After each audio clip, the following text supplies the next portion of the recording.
Whether it's the wide channels or the deep waters, the fishing, the state parks, the jetty, Fort Pierce Inlet has something to offer everyone. For all you loopers and liveaboards that are coming in, wait till the end. I've got some additional information for you, and welcome to the 50 somethings. Let us know how we're doing, like and subscribe, and leave a comment.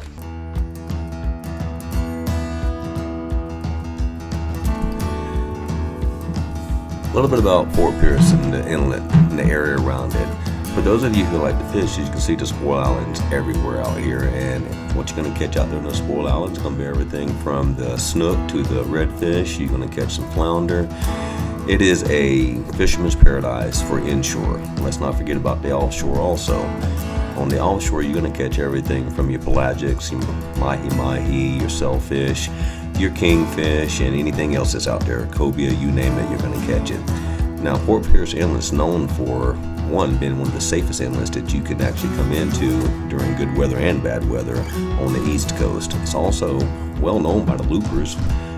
You can come in here and you can actually put on the hook. There's several different marinas that I'm actually going to do some videos on that is great for the loopers to put in and stay for a while.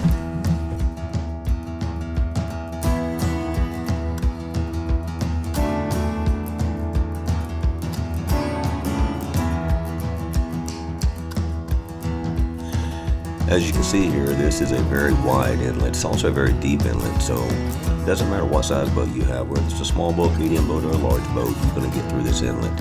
And coming up here in just a moment, you're going to see where the locals come over here and they hang out at the beach. You got the loopers out there on the hook, and it's a beautiful area. It just is one of those areas that no matter what you want or where you're at, you're just going to enjoy yourself.